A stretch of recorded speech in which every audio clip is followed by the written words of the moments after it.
like to welcome each and every individual to Voices of Integrity podcast for the Top Gun Sales Bootcamp training. And it is the day after Christmas.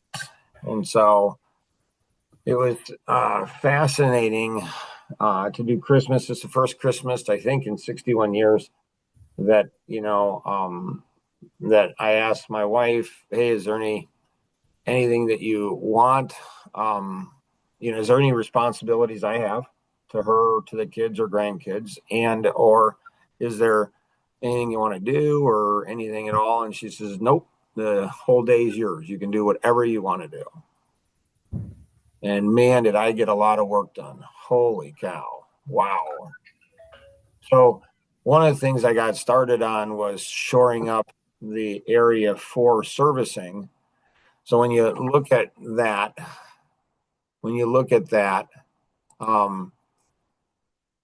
everything's connected in with sales. So servicing is connected into sales.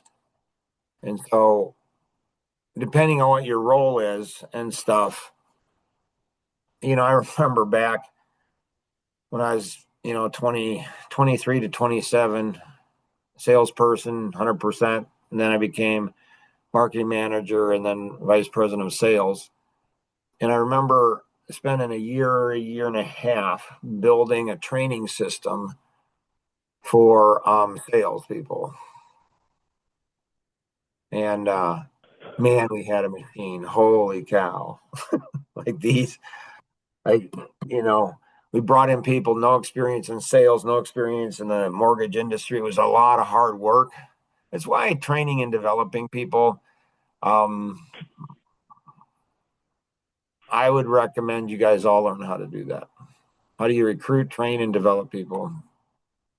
Anyways, and I told the president of the company, I said, guys, we are going to go ahead. I mean, I'm telling you, this team they have got a big engine.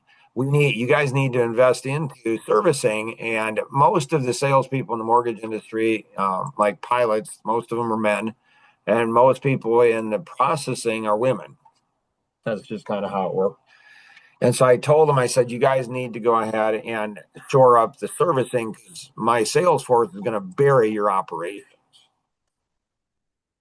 And they're like, no, Mark, we're good. We're all fine. And I said, I'm not going to be happy if my salespeople have to come in and do your processing work. I'm going to be mad because it's going to take away from my sales, like everything I've invested into it. And the training program developed a monster training program. I mean, monster. I mean, there's nothing like it anywhere in the industry, they said. And it happened just like I said it would. And my salespeople went ahead and came in and had to do this. I went into the president of the company, Tony Davis, and I said, listen, the servicing people, I'm telling you, they're just, they suck. I mean, they're good people, love them, but they suck. They didn't have systems. They had 3 people and they couldn't get out in front of training. I'm not saying because they're women. I'm just saying they were women. And I told them, I said, you guys know what you have a new group in, you guys got to train them. And they never did. One person, me, and I had all my stuff together and had it all structured out and all the quizzes and everything out, got out in front of them because you don't want to get behind.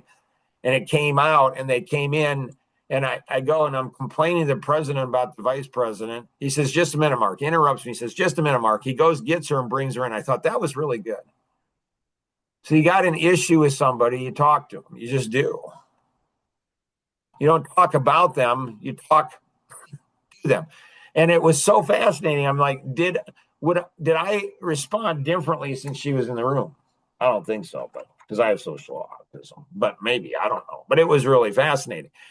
And then everybody, we had 40% growth that year. And everybody is patting themselves on the back at the end of the year. I'm like, really, guys? Really? Really? We could have had 80%. I mean, we could have had so much more if you guys would have listened to me. And so I was responsible for sales and somebody else was responsible for servicing. And this is why it's so important to go ahead and have both of these things in flow, have them working together. There tends to be natural animosity, conflict, against these two. Like sales doesn't respect servicing, and servicing doesn't respect sales. And so anything you can do to get your servicing people to sell, and anything you can do to get your salespeople to service, so they both understand and appreciate, hey, we're only as strong as our weakest link. Really, really, really, really important. Okay, Kenny, I know you got to run here soon. What you got?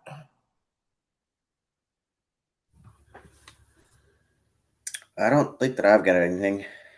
So Elaine has something super, super, super powerful. So, like Anita, she's new to EVA stuff and kind of stressed out, and so she's going to take vacation and to Florida, and it's warm, not here in northern Indiana, and it was interesting because Elaine said, you don't want to get behind. Keep up with your emails and touch base periodically. And, it's over the holidays and everything, but she says, still keep up. And she was on a call, and I'm like, that's really strange. And she was like happy. She's like happy. And she's by the pool, and it was pretty cool. And I'm like, wow. And I didn't know that Elaine had said something.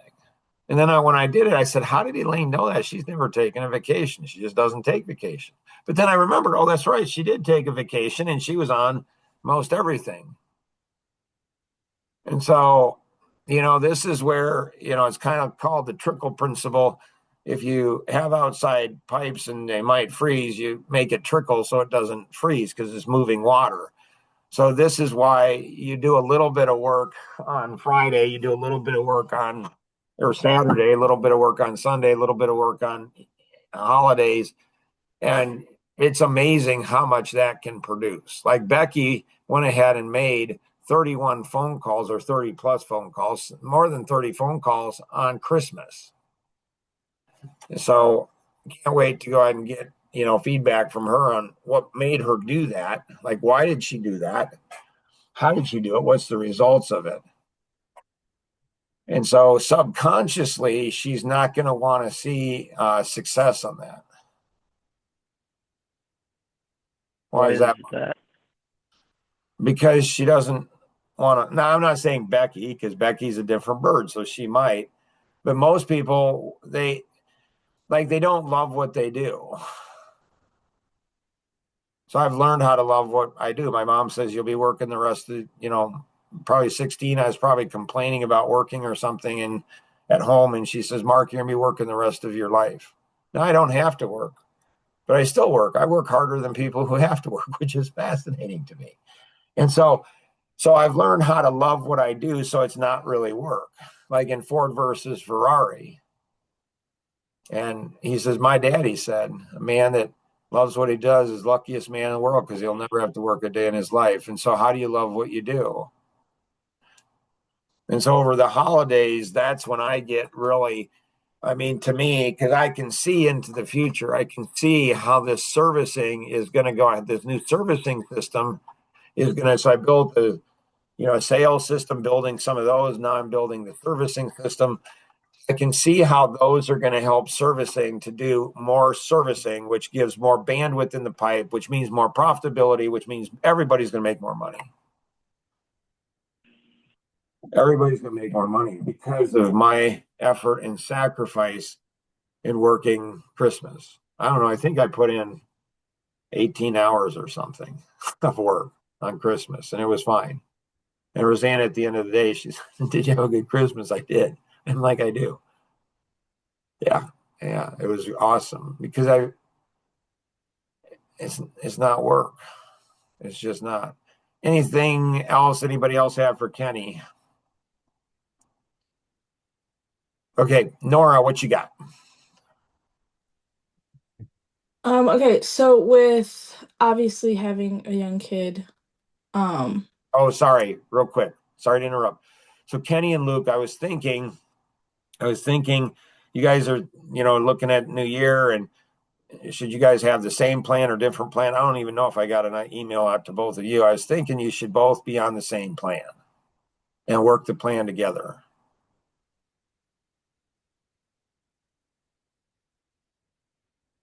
So, Mark, what's the number one factor in that? The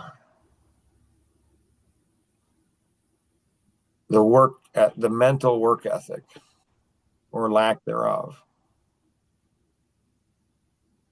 Like the commitment to something, the ability to drive it forward on your own.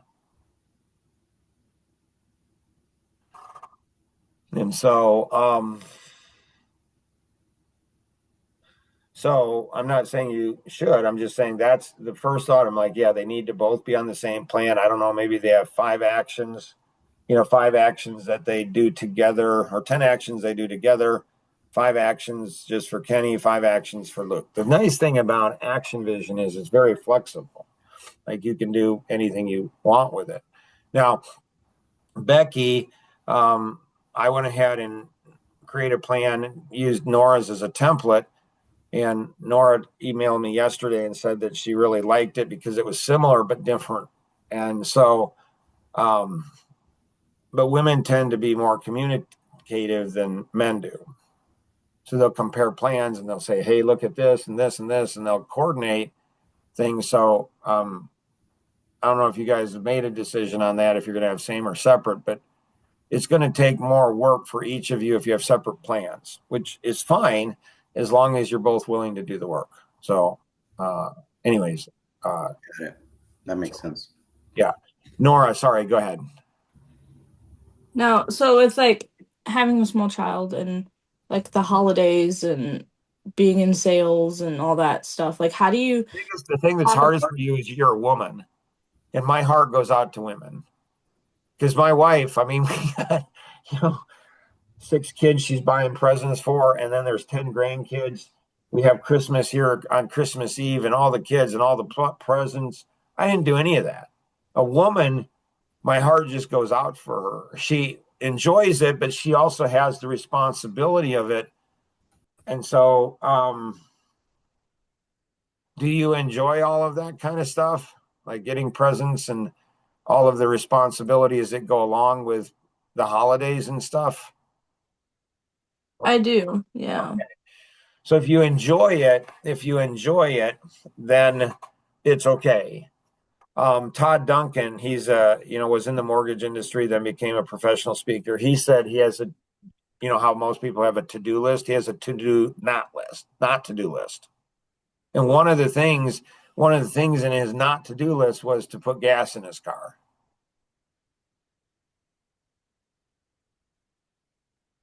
Why is that? Because it takes time. It takes time to put gas in his car. So who did it?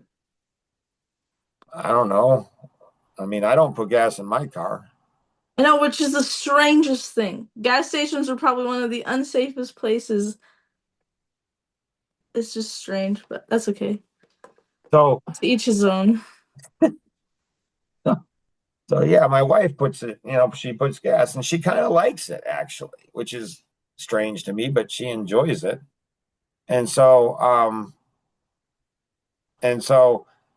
so you just, you delegate, systematize, contract out, hire someone or partner with someone, and so, so since you like it, you might have to go ahead and, because it's the holidays, you might have to work a lot harder going up to it, to the holiday and after. So you have to work a lot harder before and a lot harder after. You might go ahead and you might have to make some sacrifices. Like if you don't want to lower your income in sales, then you're gonna have to work harder, smarter, or probably both. Like on the friendship podcast today, I'm going to ask, I think, we'll see. Like, people don't want level 4 friends. They just don't. I get it, because how do you help somebody see things they don't want to see? So a woman wants to not realize how her nurturing instincts and her, like the holidays and decorations and everything like that, like Luke in the pre-show was talking about girlfriend and stuff. And so, girlfriends, they take time. They just do. And so that's going to impact it, or is it? They also go ahead and tend to, become serious. Like as soon as, like I was a pretty industrious, hard worker, pretty serious about life and work before I got, engaged at 19 years old to my wife. But boy, once I got engaged, everything snapped. I mean, everything changed. I mean, I actually got serious about getting good grades, which is weird. Like it wasn't I was a poor student, but it wasn't the most important thing. But I went from maybe a CD student to an AB student when I got engaged. And so it's more discipline, Nora. Maybe it's more work. Maybe it's leverage, right? You could leverage things. So, you could bring this out like you have New Year's coming up. So could you do a video? Like I knew, like Ginger Ann, when she was born, she was out in sales with me within, I don't know, a few days, week at the most. Like this little tiny baby, going out on sales calls because I knew, because I'm selling to women, realtors, they're in their often 50s, 60s, 70s. So I knew, I'm just like, oh, so I leveraged Ginger Ann. I'm like, you know what? She's a few days old. She should be earning her keep. So we went out on sales calls. We went shopping and we were just in the area shopping. I want to introduce you to my wife and my new baby. Oh, can I hold her? Sure. And Ginger Ann played her part right well. She cooed and like, oh, what a cute little baby. And I'm like, right. Like, so was my success in sales, was it because of me and my sales skills and working hard and everything? Or was it Ginger Ann? I'm fine. I have no pride, no ego. Like, hey, gotta produce. So over, New Year's, now that you're thinking about it ahead of time, you say, is there something about being a woman? Like, what's the difference between being a female business owner and a male? Men eat that up, and women will really like it too. And so, can you go ahead and get Lincoln on a video to go ahead and, wish your clients and prospects, a happy new year? Can you see something in what you're doing in preparation for New Year's? Can you do something there to do it? Like when we went on vacation as a family, there's always that dip after vacation where you're all pumped up and you're excited. And then all of a sudden you're coming home from vacation. So we always plan the next vacation. So you wouldn't have that big dip. You have something more to look forward to. So it's a great question. And so getting Lincoln, he's 3 years old, very active, very energetic boy. And so getting, him to participate. Like it's fascinating to me that over 50% of the presidents of the United States have come from single moms or not having dads or present dads, something like that, both. So it's like, how does, men are supposed to be fathers. I think they're important. But how are they supposed to, like, why does that happen? Because a little boy, like that famous song, You're a Goofball, little boys will go ahead and step up and be more men than their goofball dads often. It's just the strangest thing. So he wants to help mom. He wants to be responsible, and so helping him and having him color, having him do something. I don't know. You just incorporate. I did that with my kids. Like on almost every business trip I ever took, I don't remember one business trip that I took that I didn't bring one or two of my kids. So that was partly to help my wife out. One less can make a difference. And then it was partly to connect into the other kids because they would look forward to going and traveling with me. And then there'd be one-on-one or one-on-two time together. So I incorporated them into my business big time. So great question. Other questions, Nora? Did that help or not so much? So how do you use the holiday season to leverage? So people are in a different mindset, right? And so, you guys all know of the date with my Ginger Ann when she was 5 years old, right? Yeah. Not sure what you're talking about. Yeah. So on Ginger Ann, when she was 5 years old, she had an action vision plan. The kids all had action vision plans when they were kids. And one of her goals that she wanted, she says, "What do you want on your plan?" She says, "I want to date with you, Dad," at 5. So that's part of her plan. This is why women should get men on action vision. Women should get their husbands on action vision. They just should. Men, you should get on action vision for your wife's benefit.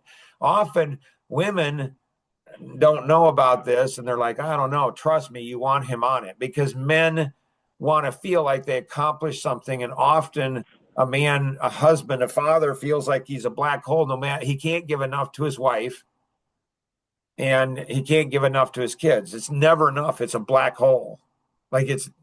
So he gets frustrated because he's never done. It's never done. So a wife, I think subconsciously, she doesn't want him on action vision because then she can't keep getting more and more from him. I'm not saying all wives. I'm just saying, I wonder.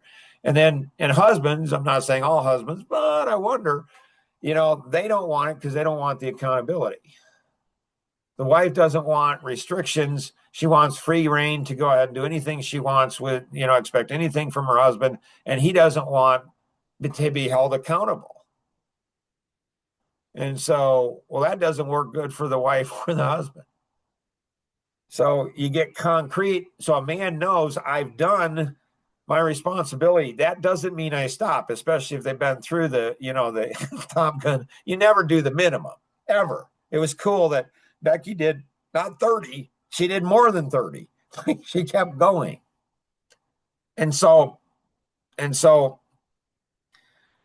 then, so Ginger Ann's like, she's really excited. And I don't know, it's like 4 weeks out and 3 weeks out. She's really looking forward to going on a date with her dad. It's on her action vision plan. And, finally the big day came and Rosanna said, "Hey," because she's watching, she's a wingman for me. And she's watching out. She knows it's not easy to run a business. It's not easy to be a dad and a husband, and you got all this stuff. And so she's saying, "Hey, Ginger Ann's really looking forward to the date tonight." Okay, thank you. So, husbands that don't want their wives, get irritated with their wives or being wingmen. Like, you want your wife to be a wingman. You want her to go ahead and say, "Hey, I think you need to spend more time with me," or "I think you need to spend more time with the kids." Like, that's just a good wife. That's a good wife right there. So Rosanna told me, and then she called me at noon and we're talking and stuff. And she says, now again, just a reminder, she's not bugging me. She's just being a wingman. She just knows he gets into his work. Like, he is really, really in, partly because that's just who Mark is, partly because he has to be to stay in business. Partly because, he's got to put food on the table. Partly it's the right thing to do. There's a whole bunch of things. And she says, "Hey, just a reminder, date night tonight." She's not irritating me at all. She's being a wingman to me. She's like, we're on the same team. We're in flow together. And she goes ahead and I said, "Yeah, not a problem." And have you ever had like the morning just terrible, hard, unbelievable? Like, it's just brutal. It's a brutal morning. And the afternoon, it was worse. So on the way home, I'm driving home, and on the way home, I'm like, man, I'm exhausted. So you know how the brain goes ahead and tricks you, not just when you're on alcohol and drugs. It's not just that, or when you're hunting. It's not that. It's not just that. It just tricks you. So I I rationalized on the way home how I couldn't be. I'm not going to do this date night. So I'm what, like 28, 29 years old. And I'm not going to do this date night. Why? And my wife wouldn't have enforced it. She just wouldn't have. She would have allowed me to not do it. That's just kind of who she is. And so on my way home, I rationalized how it wasn't in Ginger Ann's best interest to go ahead and take her on the date. I'm exhausted. I can't really be a good dad. We'll push it off to another time. So I had this whole thing mapped out in my mind. I'm like, okay, I got it. I'm going to go home, explain it to my wife. She's going to be like, oh, okay, I understand. I just need to relax. And I'm going to explain it to Ginger Ann. She's 5. She'll be fine. And I go home and I open the front door, and greeting me is my wife and my daughter in her long white coat. And, I'm not stupid. Like, I look at my wife and I look at my daughter, and I'm like, Mark, it's not in your own best interest to go ahead and reschedule this goal. Like, it's just not. It helped because it was on Action Vision. If it wasn't on Action Vision, I don't think I'd have done it. And then all of a sudden, this burst of energy comes, like boom. Like, why? Because it has to. This is part of the responsibilities of being a dad. Like, hello. Like, I don't want to go on a date. I want to come home. I want to relax. I want to enjoy myself. Like, this is part, just like, I don't want to do this. Like, I deserve it. I just put in, I don't know, a 15-hour day. I deserve a break. It's not all this stuff. But immediately, 28 years old. And I'm like, I look at my wife. It's not for their benefit. I'm not doing it. And I don't need a button. Like, I don't need somebody to say, ooh, you're a good dad. No, that's just being a dad. That's not a good dad. That's just a dad. This is just what dads do. So all of a sudden, this burst of energy, if I can get a burst of energy to watch football, or if I can get a burst of energy to go hunting, or if I can get a burst of energy to go ahead and play volleyball, if I can get a burst of energy, I can turn this bad boy on. Like, because that's what men do. They just do. So I'm like, honey, I'm so excited to go. Like, I faked it. It wasn't real, but it was. But I didn't feel, but I did it for my daughter, maybe for my wife too. And I'm telling you, it just wins their hearts. Like, they're just like, dang. So I go ahead and get her in the car, and we're talking, going to the restaurant where we're going to go for the date. And I don't have to carry the conversation. That's the beautiful thing. I can just sit there. But I got to nod my head and act like I'm interested. Now, I really am interested, but you know what? I'm tired. I'm exhausted. I've got a million things going on in my mind. But this 5-year-old little girl, she's not going to be 5 years old forever.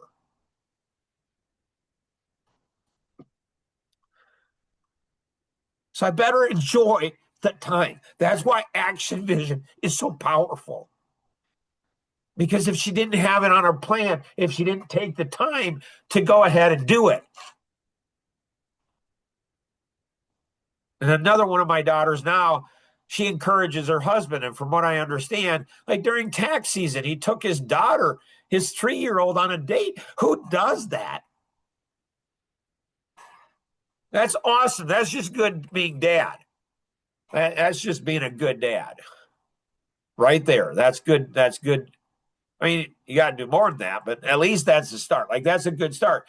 So we go, and she's talking about all the little things that little 5-year-old girls talk about. So when we as men want to do something, we can figure out how to do it. So take that energy and don't be selfish, and care for your wife and care for your kids, for crying out loud. This is not brain surgery. It's not rocket science. That's like, I don't need a button. I don't need anybody telling me I'm a great dad. Don't want it, actually. I want to be a great dad. I don't want to talk about it. I don't want to be a button about it. And so we're going, and all of a sudden it's Marie Callender's, and we sit down, and she's still talking. The waitress comes and takes our order. 5 years old. And all of a sudden the waitress comes back later with the food, and Ginger Ann just stops and she's like, Dad, like, yeah, honey. And she's like, how come we're not paying for the food? And I'm like, well, honey, in nice restaurants, you don't have to pay for the food until after you eat. You can kind of tell where I'd taken her in previous day. See, that's a beautiful, like, they don't care where they go with their dad. They just want to be with their dad. And we had this most amazing date. It's just unbelievable. It's unbelievable. That's the power of goals. And women who don't understand that about their husbands, they're missing so much. You get your husband on Action Vision, I'm telling you. You get your kids on Action Vision, I'm telling you. It's life-changing. So on the way home, I remember thinking, I don't know if Ginger Ann will remember this, but I will forever. And now 32 years later, she's 37 years old. I don't know if she remembers that or if she just remembers me speaking about it. Because all the women in the room, when I speak, they're like, oh, whoa, like, oh, you're such a great man. Not really, not because of that, but there's a history, there's a pattern of that. That's not a one-time thing. It's ongoing all the way into being adults. My daughters still, not all of them, not all the time. Sometimes they're ticked at me, which is fine. And so the lesson on this in sales is you do what you need to do. You just do. You do what you need to do. That's what sales is all about. That's what owning your own company is about.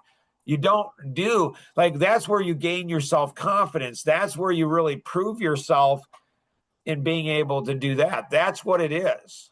You're tired, you're exhausted, and you do what you need to do.